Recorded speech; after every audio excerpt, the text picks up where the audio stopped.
Hi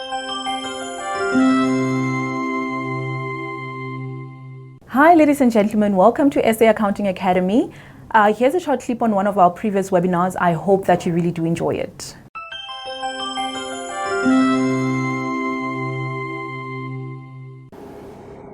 Welcome to this webinar that deals with outcomes-based continuing professional development, or CPD, and I hope that you find this webinar very informative.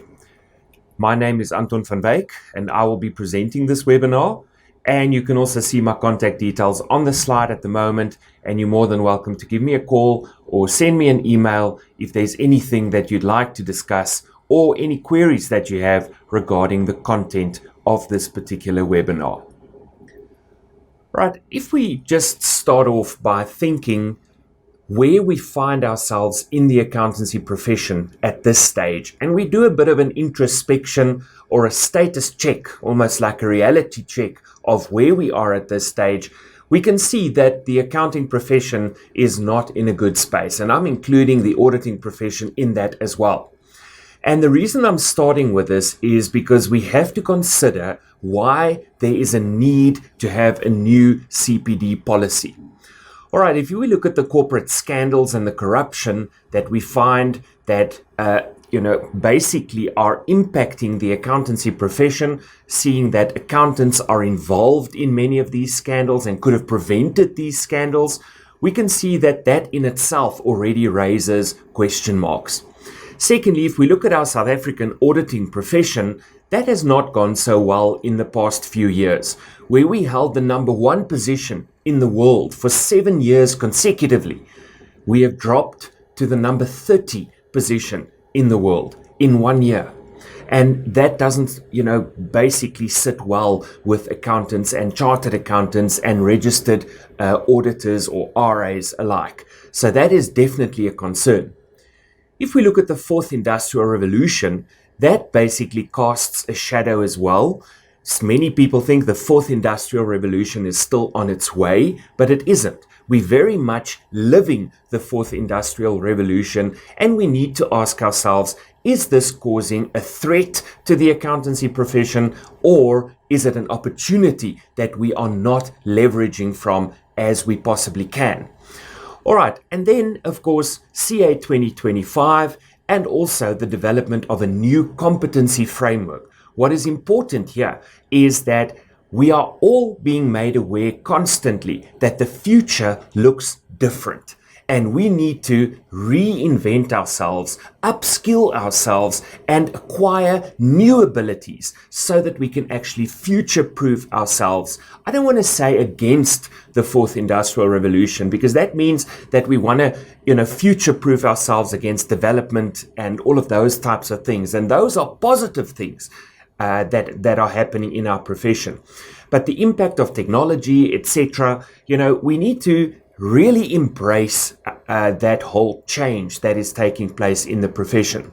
So new skills are being required.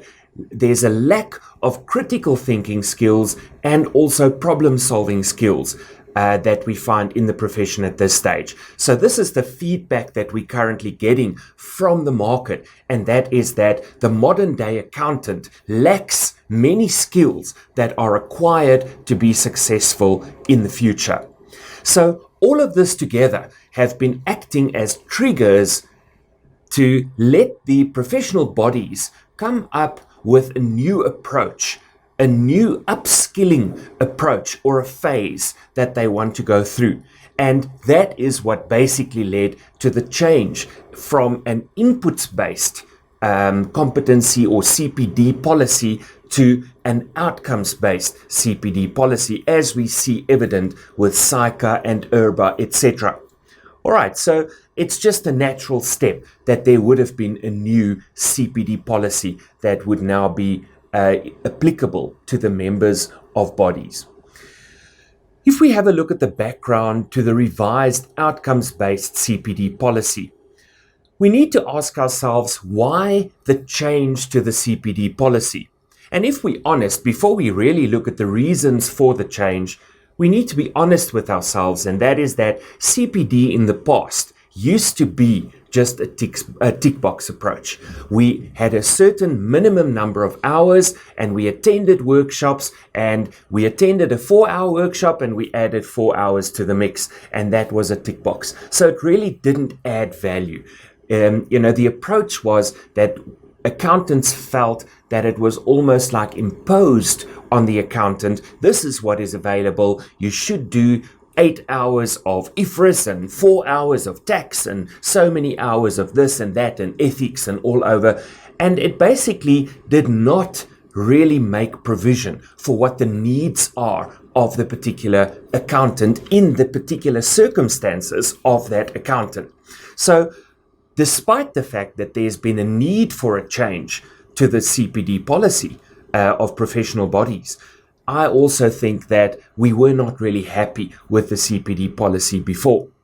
So if you look at what Albert Einstein said, it has become appallingly obvious that our technology has exceeded our humanity. So obviously, the drive that is happening through technological advance and technological development, artificial intelligence and the like, that drive obviously also requires the accountants to become more adaptable, flexible, agile, and more positive about reskilling, upskilling, and improving their whole skill set for the future.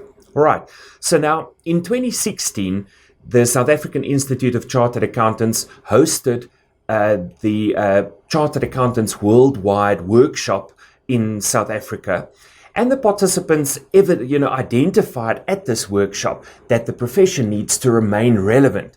And in this way, they basically thought of a few ways where the relevance can be maintained. Firstly, accountants need to develop a range of multidisciplinary skills. And these must then be able to be applied to a body of knowledge. Secondly, accountants must be committed to the concept of lifelong learning.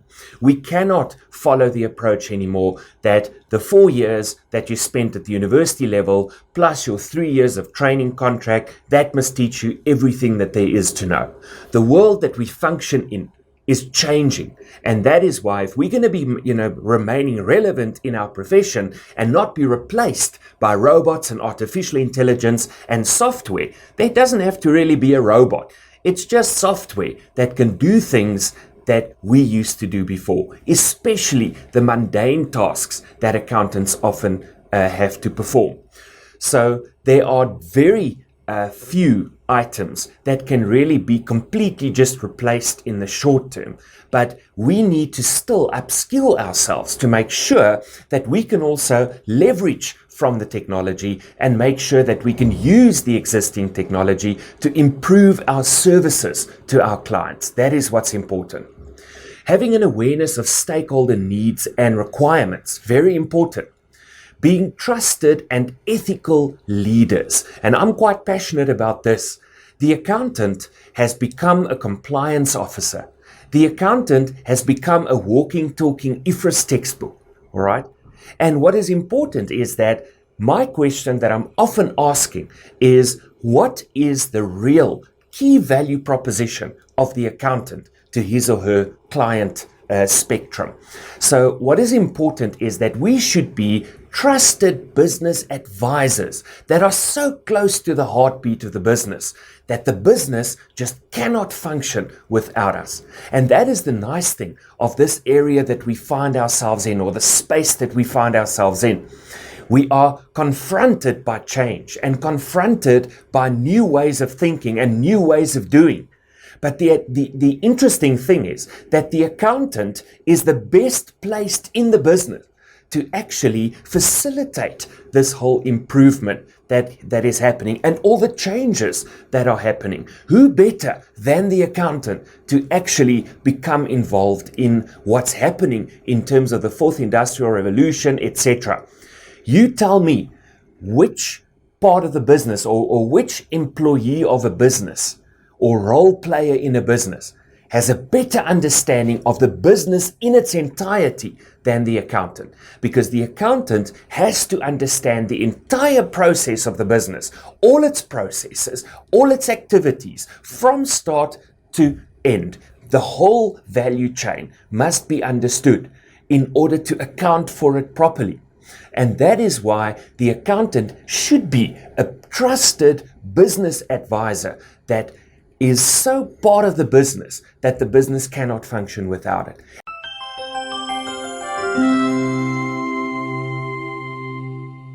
I hope that you enjoyed that video. For more of our webinar videos, go to www.accountingacademy.co.za. Thank you and have a lovely day.